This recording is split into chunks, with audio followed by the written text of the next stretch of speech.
And then later in life, my sister and I just started to realize like, we have like high anxiety, we have mood swings, we are perfectionists, we have people pleasing, we're restless internally, we overthink. We started to really start to sit down and wonder. And this was maybe 2021, and I knew something was off, so let me talk to a doctor. I was like, I'm not ADHD though. And she was like, maybe we should look into that. And I had like 5 sessions and with a psychiatrist, did the testing, did the whole kit and caboodle. And then after, she was like, by the way, your prime demographic, you have ADHD. For me, it was just, for the first time, I was able to like take an exhale just to know, oh, there's nothing wrong with me. This is how my brain works. And I felt a lot less alone. Now, that comes with a slew of other things, but I think just growing up in a dynamic going, that's not what it looks like, and then being scared to be associated with what it would look like. When I first heard, I was a little nervous and hesitant, but now I feel like it's just given me more of a deeper understanding of myself more than anything else. Often when we have conversations about ADHD, I think that we tend to focus on the way that our behavior impacts the people around us. And less of the conversation seems to be about how we impact us internally. Before kind of diving into this and finding out a lot more about ADHD, I used to think of myself as someone who just experienced a really heightened range of emotion. You know, it would be to plus or minus 100% wavelength of feeling everything. And I thought it was kind of unique to me. I thought it was just the way that I was, and maybe I was a little bit different in that way. But I ended up finding out that this is something that a lot of people with ADHD tend to experience. We do have this heightened sensitivity to emotion. I've learned that some of us have really intense experiences when it comes to self-worthiness and validation. Being told that we're too much or feeling like we're too much to be lovable in any situation, whether that be in our romantic lives or with our friends, in our family, in our workplaces.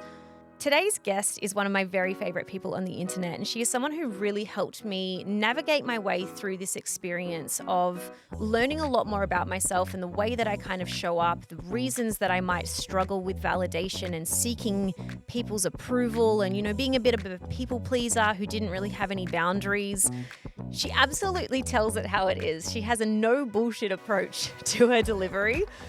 And the funny thing about this is that, you know, I've spoken on the podcast before about how I really don't like this over pathologizing of behavior. How online, I think there's a lot of, you know, if you hold your hands in this certain way, or if you start a task and you can't finish it, it means that you have ADHD.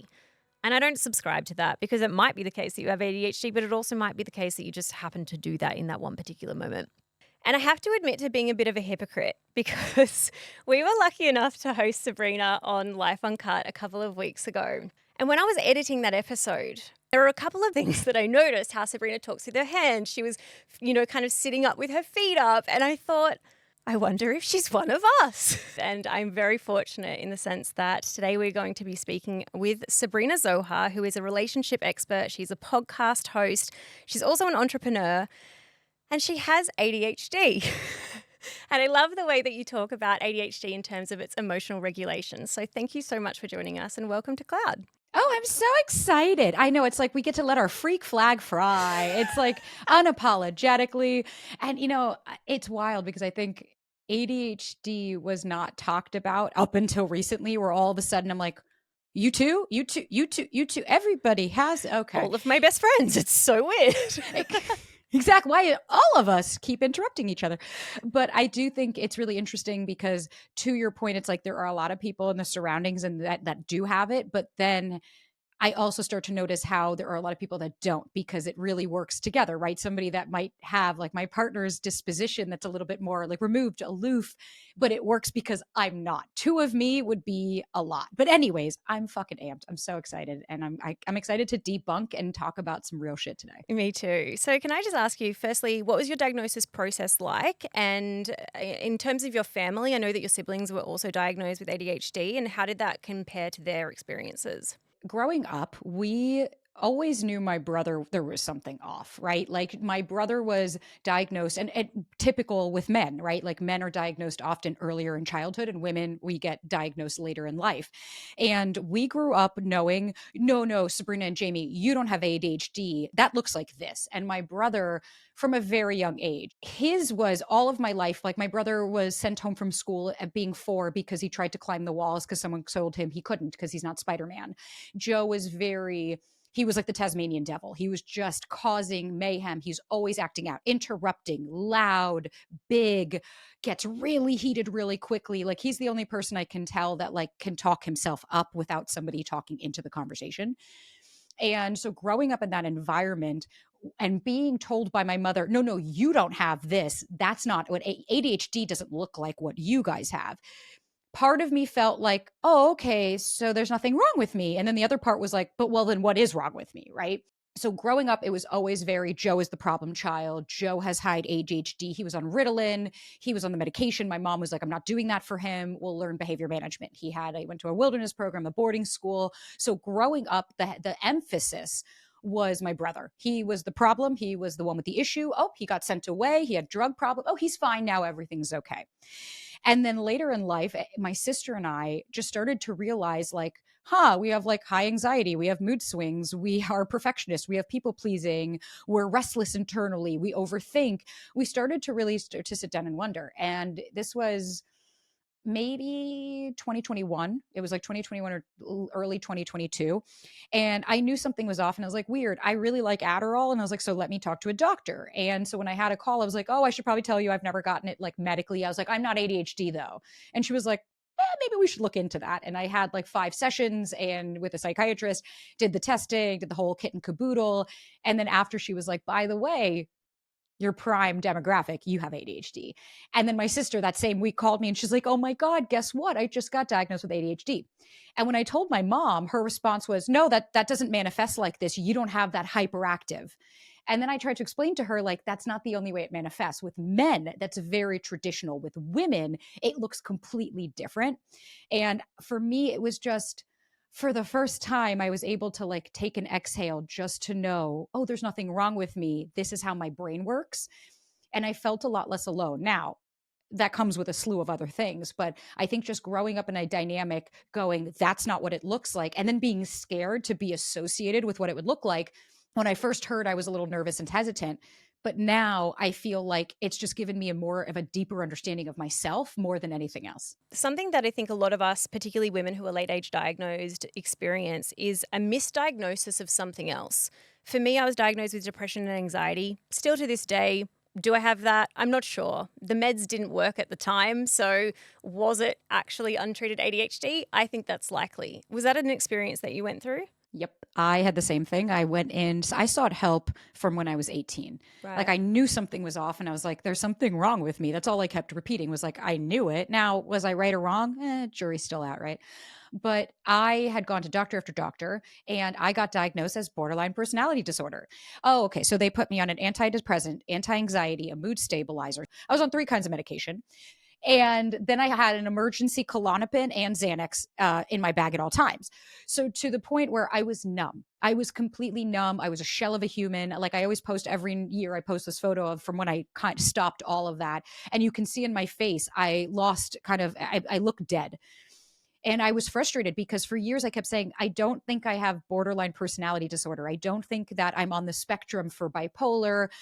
Yes, I had mood swings. Yes, I'm very sensitive. Yes, I have a lot of anxiety. It was fucking trauma, right? Like, and when I cut the medication, when I came back, and again, let me preface to anybody on medication, please do you. This is not anything that I will ever judge, shame, or blame anybody. For me and my personal experience, I didn't need it. The point being, it's incredibly dangerous when you are misdiagnosed and given medication that is very strong for something you don't have. So yeah, it was very same with my sister. My sister got diagnosed with depression. She got diagnosed with anxiety, same thing. And they kept putting her on medications. And now neither one of us take anything, and just being, doing the work and doing the therapy and doing the modalities and working on other things more holistically has yielded more of a result than popping something that doesn't actually hit what the diagnosis is. And to this day, I have never been diagnosed again as borderline personality disorder. I mean, the reason that we call this podcast Cloud is because finding out what it is and having a name for it and having something that you can seek information about and relate to, it makes that cloud lift. It makes that fog clear and that weight lift off of your shoulders. You previously said that you were diagnosed with borderline personality disorder, but that you said, I always felt like there was something wrong, that I had these problems. What were those problems? Like, what symptoms were you showing? Oh my God. I had such high anxiety, I couldn't sit still. And so it was to the point where it started to manifest, similar to my brother, where I was acting out, I was interrupting people, having intense emotional reactions to things. I was just constantly trying to distract myself, right? Anything I could do, but then I would forget half the things I was doing. Things were falling off the plates. I was starting 20 things, like that joke of like, as a woman, you start something and then you move on to the next and you move on to the next. And the next thing I know, I'm like, oh, I didn't do anything that I started out, but somehow I got like 6 new things in my hand that I didn't expect to carry. And I daydreamed all the time. As a daydreamer, that was like my job. Very forgetful. I would forget things all the time. And for me, that's why I knew, I was like, this can't be normal. This can't be how everybody operates, to the point where my body was so dysregulated. I would take 4 or 5 naps a day and literally like zonk myself out because the anxiety was so high. I figured if I'm sleeping, I wouldn't have to deal with it. And so I tried everything. I would go on a crazy amount of walks. I started to take drugs. I was using my body to connect with men, anything to numb out this incessant, deep, like just hurt and pain in my body. And because I had the intense mood swings, like from 1 minute I'd be happy, a guy would text me, I'd be happy, and then 20 minutes later I'd be crying. That's why they thought it was borderline personality. And I was like, no, again, that was just trauma for me. That was because I had a narcissistic father who was incredibly hot and cold, and I had a brother who all the attention was on him. I had a sister who left very young out of my picture, and I had a mother who completely disassociated and wasn't ever there mentally. So it wouldn't shock you that I would have such high anxiety and would attach to people as I did. But that was really how it manifested in me, especially the, like, talk about overpromise and underdeliver. The internal restlessness was like very real. Like, I don't know what relax means. I don't know what sit down means. Even to this day, even if we're watching TV, my partner will be like, so are you just going to sit here? And I'm like, no, I'll get up and do something in the kitchen, and then I'll do this, and then I'll do this, and then maybe I'll sit down. And then for the last 5 minutes, I'm like, oh, wait, it's time for us to go do something. But I didn't get a chance to relax. That's why New York worked so well for me. I'm laughing because 100 times I've been there. And I've driven the people around me really crazy. But I also don't think it takes, a psychologist or a psychiatrist to say that if you grew up in an environment like that, where, you had this hot and cold parent, this parent who was a little bit more absent, attention was directed somewhere else. Like, something I know a lot of us with ADHD become accustomed to, whether we're aware of it or not, is this masking type behavior where we look for signs that what we're doing is good, and we do more of that. And I don't think it's a surprise to think that a lot of us end up with anxiety because we spend this whole time like trying to focus in on what people want from us. And for me, this ended up creating a really, really bad need for validation. And I wasn't quite aware of it until I was kind of on the other side of it. Did you have issues with validation? You're nodding along. I'm thinking, yeah. Oh my God. That's why I'm like, oh, it's my story. So that's where, especially that high anxious attachment, right? And it's like, if you tell me it's okay, then I'm okay. Because what's anxiety, right? If we actually look, like, by definition, what's the word? It's a fear of the unknown. It's a fear of the future. So what's the primary emotion? Fear. Right. So anxiety is that secondary emotion, but at the core of it, it's a fear, it's the unknown, there's no control. Growing up in the environment I had, that wouldn't be surprising because at any point, you never knew what was going to happen. Would dad be here or would he leave? Is Joe going to freak out? Is mom going to start crying? Is dad going to hit me? I never knew what was going to happen. So that hypervigilance, that constantly scanning for safety, right? Looking at people's facial expressions and being like, wait, why is he cowering? Wait, why is his eyebrow doing that? Oh my God, is he mad at me? Okay, so Sabrina, maybe instead of doing that, just be quiet. Just try to not move, and then maybe he won't be angry with you. It became this whole, and that's like the people pleasing, right? Like, let me put my needs aside. Let me turn everything, go stuff it down, because maybe then I'll be normal and no, I won't cause an issue. Maybe then I won't be a disruptor, and maybe then I won't lose my caregiver.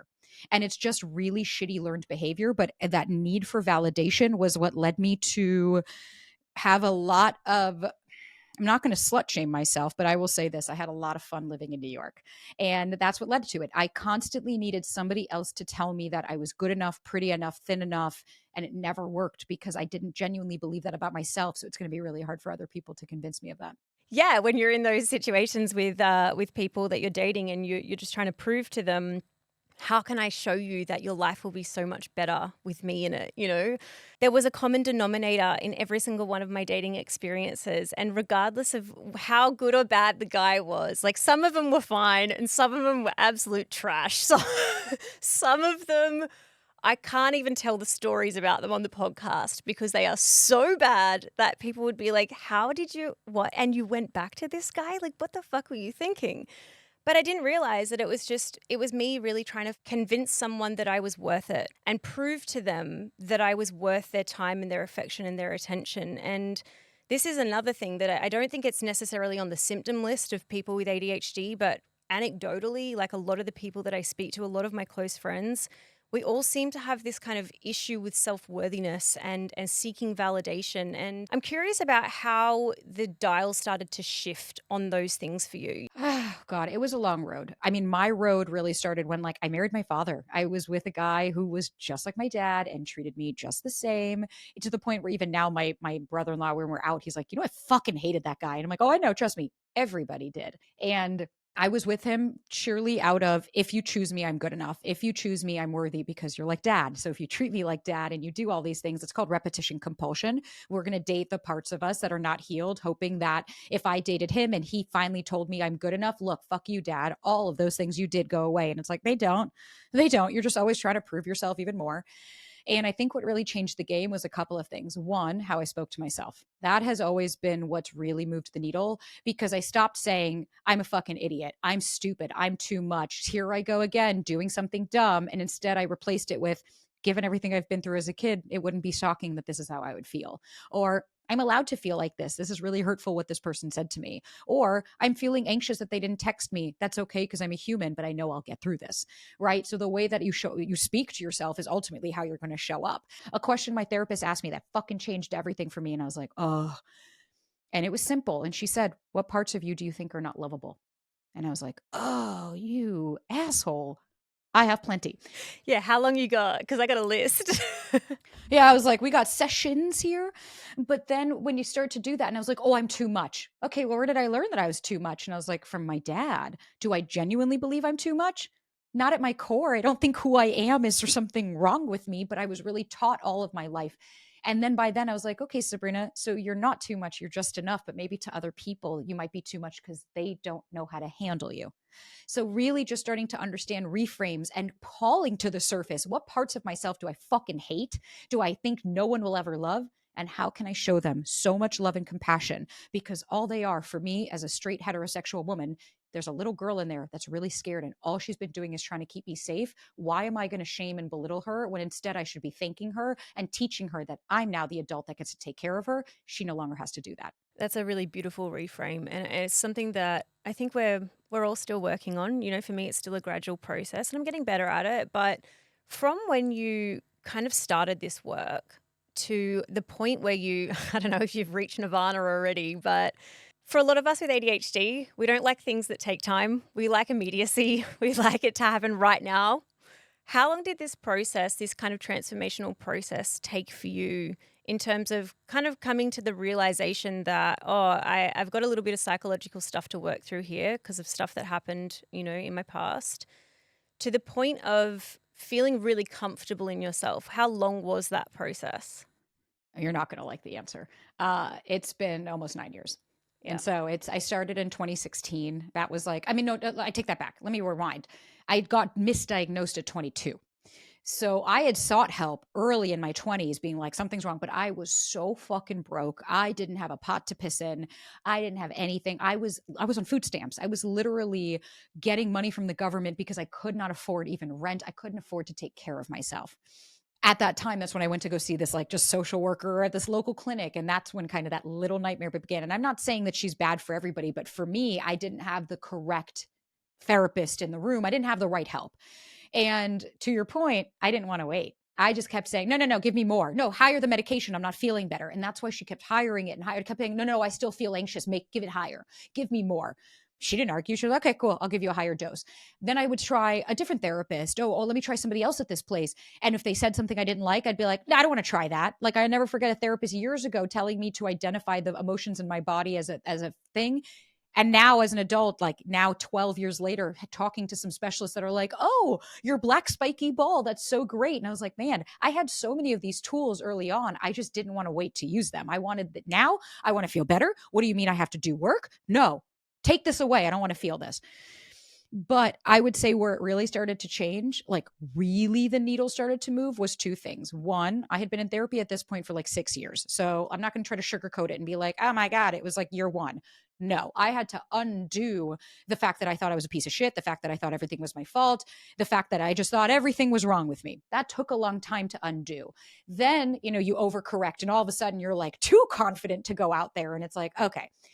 But it was really when I actually started to work on my nervous system in early 2023, because when I met my partner and I lost my dog and everything, I lost myself and I had to kind of rebuild myself. And that's when I started my career of like, wait, who is Sabrina? Who am I actually at my core? And how can I embody that? That started because my father, I told him to fuck off. And so when I told the big bad wolf, I'm done. Then after that, every guy I dated, I was like, I lost my, I said goodbye to my father. Who are you?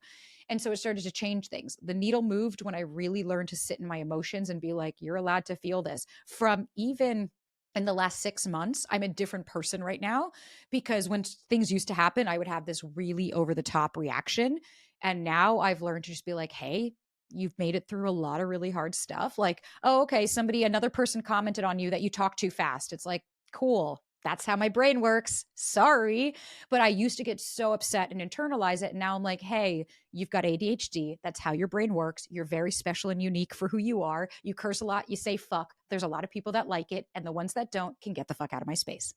So it's taken me a solid 9 years to get to this point, and I'm excited to see where I'm at in another 1, 2, 9 years, because albeit I get it. We want immediacy and we want it now.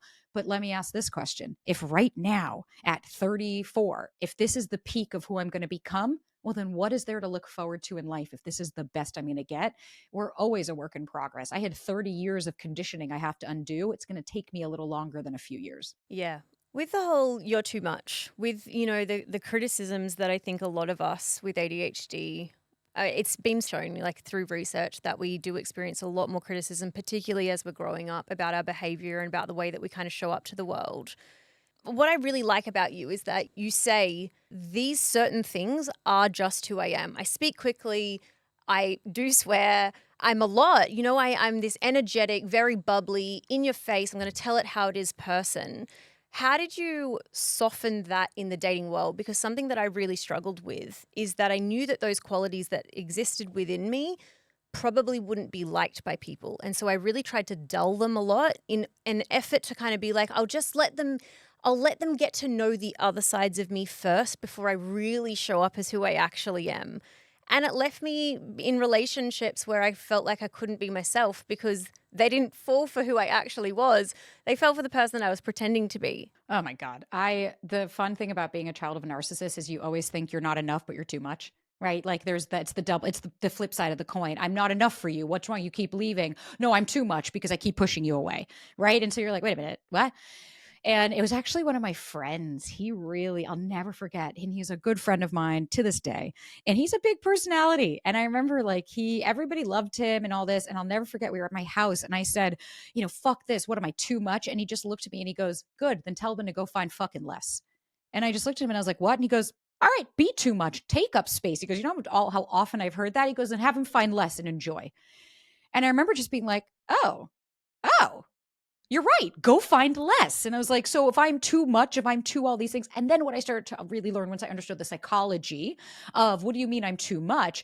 Well, wait a minute. To somebody who's emotionally unavailable, basic needs are going to be too much. And I started to have to ask and go, okay, wait a minute. Is it actually me that's too much, or what is also their part? Right. And there is a balance, right? I have shared this story and it's like, and I'll share it again. I text someone 173 times who tried to break it off with me after a few dates because I went bananas. I was so dysregulated. I went batshit. I'm sure they thought that was so chill and so calm and really normal. I thought it was just like, yeah, whatever. This is what people do. I was like, she's cool. It's like that, you're right, is too much. I am not too much. That behavior is too much. And I learned to separate Do I really believe I as a person am not enough? Okay, well, how do you determine my worth, right? This high value bullshit. It's like you don't get your worth because you make a lot of money. It's like you determine your value by your morals, your ethos, and your ethics. So do I believe that I'm not enough? Fuck you. I am a great person and I give a lot to this world and I am just enough as to who I am. If I'm too much for you, then go find less, because maybe that's better for your nervous system. Maybe I'm very much like a caregiver that causes you a lot of anxiety and you don't know how to handle it. That's okay. I don't need to internalize that someone I had 3 dates with that's saying, I don't want this or this is too much for me. Cool. That doesn't mean I'm too much for you, but this behavior might be. And so being able to also depersonalize it and remove myself from it. And over time, it took me a minute, right? Like how many times I'd be like, here we go again, being too much. And I would say, but again, what was it actually me or was it my behavior? Oh, I text 173 times. That is exhibiting too much behavior, but that doesn't mean I actually am. Because let me ask you a question. Do you have control over it?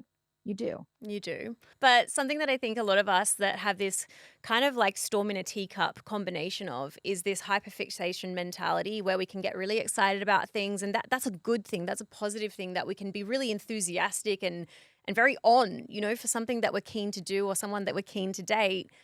But then when you couple that with a pretty insatiable need for validation, I think we can get Yep. ourselves into some hot water. And I certainly got myself into many, many, many heartbreaks by this kind of mix between thinking, oh, but I'm so excited about this person. I don't even think it was that I was so into them. I think I was into the idea of being excited and in a relationship that made me feel a high, this dopamine high. And because I was chasing them the whole time, I was getting that dopamine on a drip. And it ended up with me just feeling completely burnt out. I ended up having to take quite a break from dating and really do that internal work that you speak so much about. And to your point where you were describing that hyperfixation, right? That hyperfocus, especially early in dating, we see that with limerence. It's the buzzword of the fucking internet right now. What is limerence? It's like it's an obsession and it's idealization of somebody you don't really know or have had a relationship with that has ended. And let's think about that, right? Because if we look at especially women with ADHD, so like the men, if we look at men, they get easily distracted and bored very quickly. And that's why they're impulsive and they get angry, right? They're restless, they're fidgety. So then if we go over to the X chromosome, if we go to anybody as women or leading as a woman, that is daydreaming and forgetfulness. So when we think about limerence, why is it so big, this hyper focus and this intensity? Well, because we love to daydream. That's a coping mechanism to remove ourselves from the current situation, and oftentimes as a child, pain. It's easy to fantasize that I have to deal with the reality. So your brain learns to disassociate or to just go into another world. Well, doesn't that play beautifully into limerence? This idealization, this fantasizing, this creating a version of who we want them to be. So when we know that, right? And that's to your point, explanation or excuse, right? As an excuse, I can say, well, that's who I am. I'm going to, fine. I text you 1,173 to be exact, and you have to deal with it. Versus the explanation could be, oh, fuck. Okay, so I go into this space and I start to daydream. Okay, so what's in my control? One, I can have code words. I can have words that when I start to notice, like I always ask anybody that's in dysregulation, first off, what's the first cue? Does your shoulder start to tense? Does your heart start to race? Do you start to sweat? Do you start to whatever, right? Or is it I'm not good enough? Whatever is the key. Having some kind of key of like, oh, this is when I ruminate, this is when I spiral, but that takes self awareness, right? Like you see which comes first, the chicken or the egg. So once you're self aware and you can say, oh shit, I think I do that. Okay, so when we think about limerence, how do we combat that? One, knowing, wait a minute, I need to keep this real. How long have I known this person? I've had one date with them. What facts do I have to back up that they're all these things? I don't. And like my friend said, take the shine off of them, make them a real fucking person, right? Are they all of these amazing things, or was he just tall and successful and you really want him to be all those things? Was she all of these amazing things and you're enamored and you're hyper focused and you can't sleep, you can't eat? No, you're dysregulated. Again, regulating your nervous system means you have agency and choice. It doesn't mean that the feelings go away. And so I think when we're looking at explanation versus excuse, what's in my control? Do I have control over the thoughts I have? You bet your fucking ass I do, because your brain can be rewired. There is neuroplasticity and you do have control over what you allow. And I think a lot of people, truth be told, are really scared to hear that, because when we hear I have control over my life, then oftentimes what happens is we get more mad at ourselves and other people because we're like, how the fuck did I allow this for so long? And that's okay. We allowed it because we were in our trauma and we were in our pain. But once we see the light, it's really hard to pretend it's not there anymore. Another reframe that I made about this, because I was in patterns where I would go on a couple of dates with someone and I would just think the fucking world of them. Like, Oh, I would yeah. really just start to think this is what our life could be like together, not to an obsessive point, not to a weird point, but I would be really excited about what the future could hold for us. And that made me feel hopeful. And when I was kind of working on myself in this way, something that I tried to reframe it was that I was hopeful and excited to have a really steady partner and to have, someone that had similar interests and someone that did make me feel safe and make me feel secure and I, had some chemistry with. And instead of kind of beating myself up and being like, oh, you just daydream these men, they're not what you think, you create these false scenarios, I tried to actually reframe it and say, okay, what you do want and what you have hope for is a really positive thing. And that's something that you're allowed to be excited about. But you don't know whether this person is the person who is going to be that person because you've only been on 2 dates with them and you've collectively spent about 5 hours with them. And it was kind of that process of like, it's okay to be excited about people. I don't want anyone walking away from this being like, oh, well, when I get excited about people and I kind of start to hyper focus a little bit, I need to completely get rid of that. No, I don't want you to not be excited about the people that you're dating or a potential future that you might have with them. I just recommend trying to distinguish the difference between what it is that you have and what it is that you want, and it's okay to have those things, but be a little bit more realistic about the experiences of the person that you're actually sitting in front of. That's part of the make them a real person, right? Of like, Yeah. are they all these things? And you're like, I don't know. I've only known them for 2 hours. It's like, that's okay. I'll give you a quick, even like example of what you're describing. I remember many moons ago, I lived in Brooklyn and it was right after COVID. So this is when like, it was really weird to go out and like, you didn't really know, everywhere had like an hour time and you had to get kicked out of the table. And I matched with this guy and like, he was cute. Like, don't get me wrong. He wasn't like an ugly guy, but this was not anything to call home about. He was just another good looking guy in New York that worked in a good job. And I saw his Instagram and I saw that he had dated this massive influencer, like 15, 20 million follower. Like she's a Wow. very well-known influencer and like, just like one of those iconic people. And because I saw that, I hyper focused on like, I need to get him to like me because she liked him. And if he chooses me, oh my God, right. Then I'm valuable. And I remember we went on the date and he wasn't great at planning it. Like it was kind of pulling teeth and finally he did. And I was idealized because I had created and I saw he went skiing. I've never been skiing. Oh my God, he could say.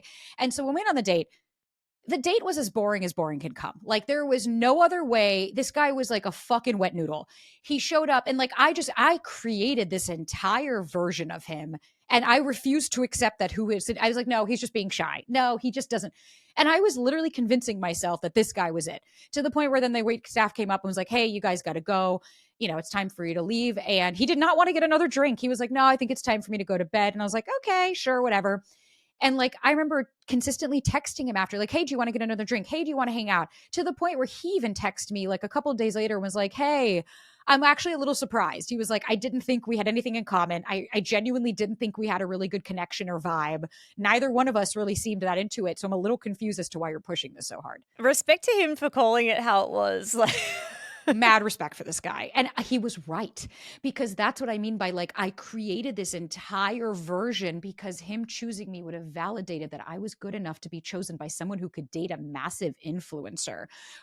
She gave it. So that means I'm valid. And that's the point. You can be excited. You're allowed to be excited that you want an amazing partner who's going to have all of these incredible qualities like me. But then where it becomes dangerous, detrimental is when you're unwilling to see them for who they are and you want to convince yourself that this guy is going to be it. It wasn't. We never saw each other again. I wish him all the best. The guy couldn't hold a conversation for more than 4 minutes. Good luck. He was a great business guy, but he had no social skills.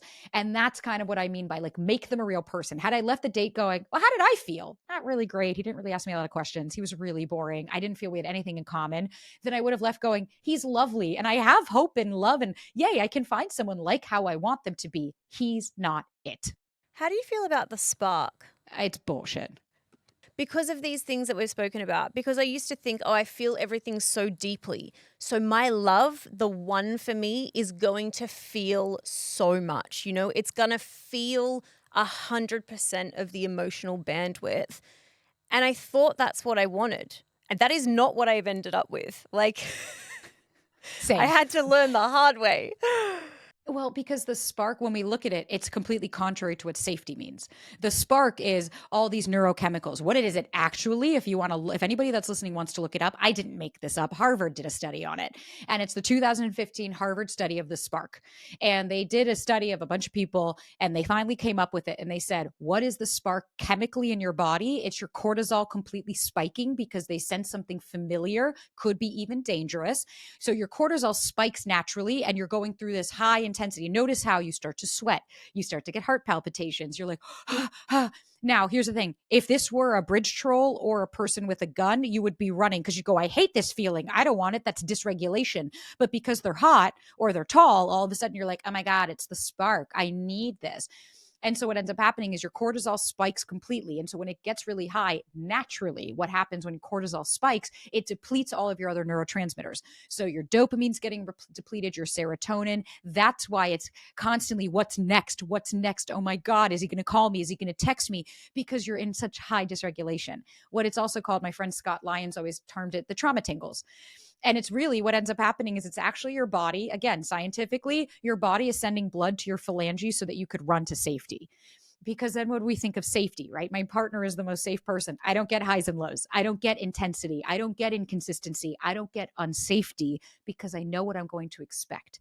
And I think a lot of people, when you chase a feeling like the spark, and like I said, don't do charity work. I'm not saying not to have connection and chemistry. You know what I mean? You don't have to fucking just take anyone off the street and be like, he'll do. He'll do because he fits everything, on the piece of paper that I said I wanted. No, you still have to fuck this person. So You still have to fuck this person. Thank you. It's like I still want to have a baseline of attraction to want to get dick down. But what I am saying is so many people, like if I went off the spark on the first date, I wouldn't be with my partner. I wouldn't because I felt so safe and secure. And I was like, oh, this person doesn't judge me. They really like who I am. They think I'm funny and quirky. We had sex and he wants to see me again. Ew, boring. But no, instead I was like, oh, okay, let me explore this. Because anybody I ask, I'm like, tell me, the last 3 times you found the spark, how'd that work for you? How'd that work?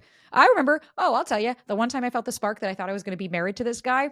I fast forward years later, I ended up meeting his ex-girlfriend, who was my tattoo artist, years later, almost 8-9 years later. And I remember being like, oh my God, I had this spark. He was fucking gorgeous. This guy was like 6'5", male, chiseled from the gods. I've never seen an 8-pack like that. And you could lick it. And like stupid, successful, and so funny and quirky and all of the things, right? I was such a fuck boy. And it wasn't until I met and I was talking to this girl and I was telling him about her. She turned white as snow and looked at me and started to shake. And she's like, that's my ex-fiance. And we lived I met him in New York accidentally. And she's from California. And she knew him from when they lived in another city, like San Francisco. Like there should have been no crossover, that the worlds aligned. She started to tell me how he was a narcissist. He broke her down. He completely made her a shell of a human. And then now I found out he's like a big Andrew Tate fan and like believes that women belong in the kitchen. So point being, anytime I've chased the spark, it does not end well because your body recognizes something that's not safe within this person, but it wants it even more. yeah, Sabrina, something that I've always said is that I don't think everyone has to date bad people. Or I can say bad. I think people can show up at different times in their lives. And, I'm using that kind of as a stereotype, right? I don't think everyone has to date bad people to appreciate good, but I think I did because I chased the feeling for far too long. And I think it was when I got to the point where I was actually so broken from those experiences time after time after time that I felt really depleted and I felt kind of worthless, I guess, what we were speaking about before.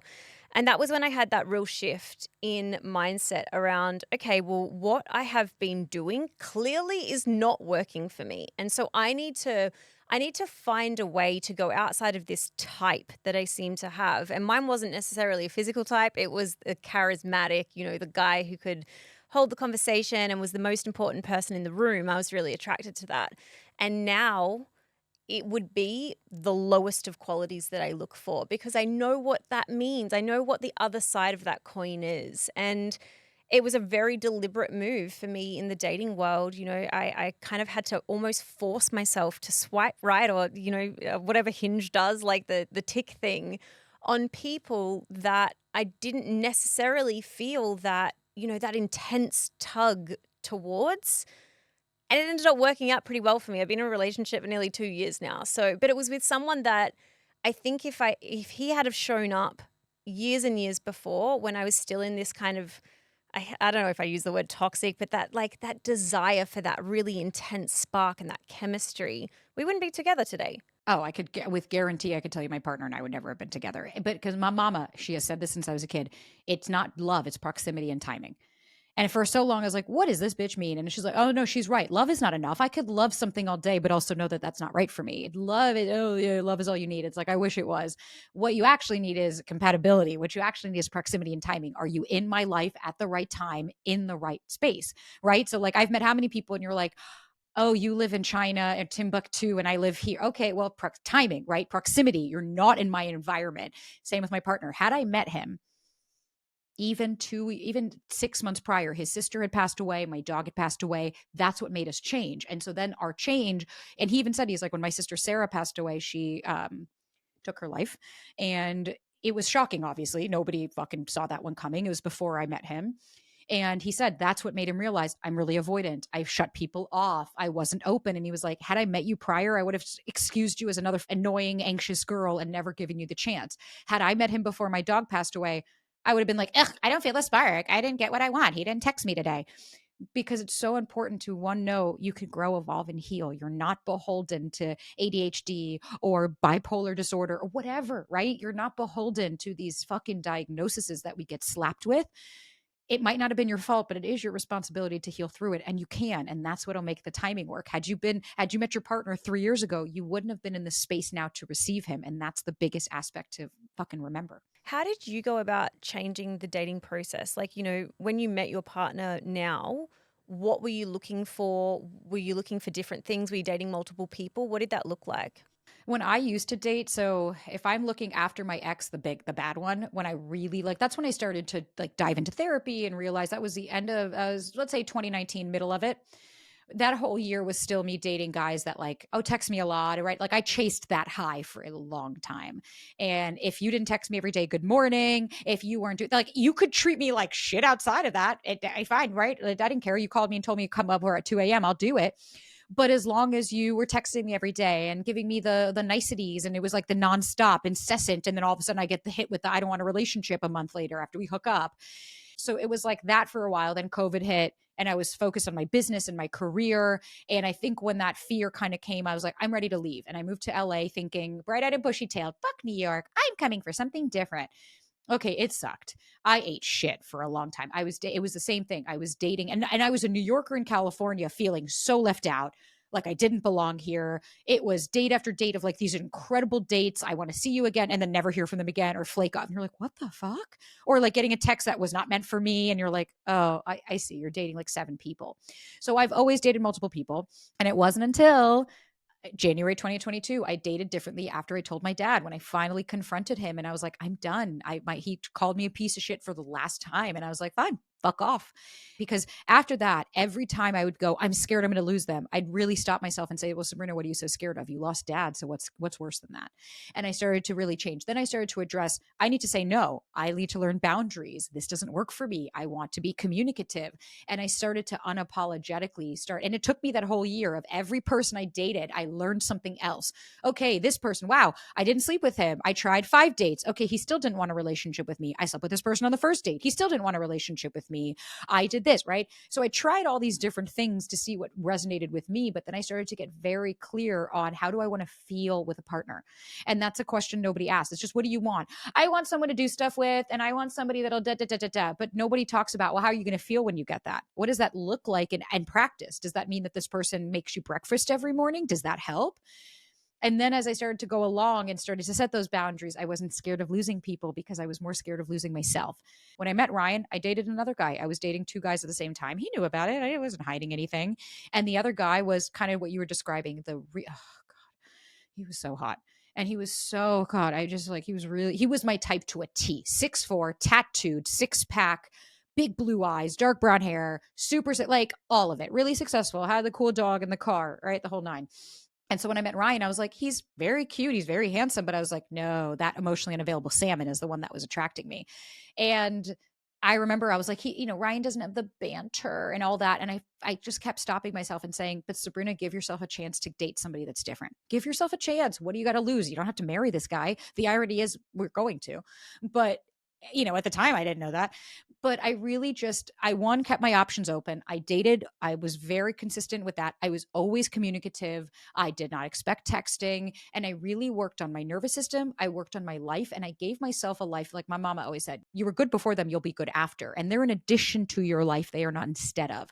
So I built a beautiful life for myself. I focused on my career. I started a new career. I started to do all these things. And the other guy, after 3 dates, saw himself out. And I allowed myself to say, this is a really safe and amazing man. Sure, he has his avoidance, but he's a human. Can I try to receive this? And I was like, I'm tired. What I was always receiving wasn't working. Let me try something different. But it took time. It took, to your point, I wouldn't appreciate what I had if I didn't have so many negative experiences contrary to it. I'll say it this way. I allowed shit to burn, and I didn't try to rebuild a building with ashes. I just let it fucking burn, because that's when I noticed I want to build a solid foundation with somebody that's handing me the bricks that are staying intact. And I don't want to do this for us. I let it burn. I let things end, and I was okay with that. And I wasn't scared anymore, because I knew if I had myself, I was going to be okay no matter what. The thing about, having ADHD and dating and I guess this whole podcast is that I've just liked speaking about these things that we may or may not have in common. And I think for some people, they may listen to our dating experiences and have very, very, very different experiences. The thing that I love when I speak to you is that I'm like, wow, I so get what you mean, because I was there 100 times. And that's why I think it can be a little bit hard when I have these conversations and say, like, what's your advice for people who date with ADHD? A lot of the time, I think it just depends on the other personality traits that you have. But I guess to finish off the conversation, how do you suggest people who might be an ADHD brain in the dating world, at what point do you think that we should be talking about these things kind of openly? Or I guess it's a seesaw, right?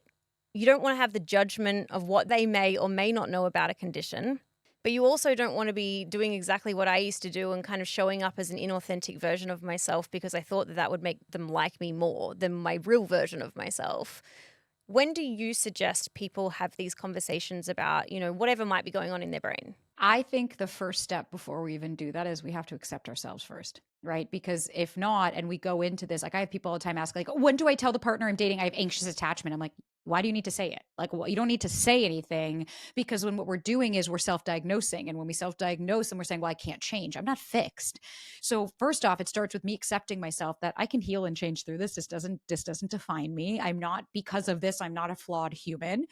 But what I would suggest is when it comes up, right? So like I've had times where my biggest thing, and I'm curious if this is your thing, Ryan calls me on this shit all the time. I'll have full on conversations in my head. So like, let's say we're watching TV and somebody says something, but then it reminds me of this whole thing. And so I go through this whole thing of how that reminded me of the, and then I'll blurt out and be like, my mom said that. And Ryan just looks at me. He's like, what the fuck? Where did that come from? And I'm like, oh, right. I had like 20 minutes of conversation in my head to get me here. And then I'll connect the dots. And he's always looks at me and he's like, I don't want to live there. Sabrina, I refer to this often. It happens more for me in work than what it does in my personal life. But I go, oh, sorry, I didn't explain how I got from A to D. I need to fill you in on B and C so that you can also come along the journey with, because everyone just looks at me like, how the fuck did you get there? What are you talking about? And I'm like, it makes so much sense to me, because then I'm just like, what do you mean? And I'll say something about like my friend, and Ryan just looks at me and I'm like, well, Masha said this at dinner. And then he's like, but I wasn't there with you. I don't know what happened. I need a little context. Exactly. Those are the moments to go, hey, I apologize. I have ADHD. So sometimes my brain will create narratives or things that I don't express to you. But you know what? This is a great point for me to say. That's something I'm working on. Moving forward, I'll be clearer about where this came from.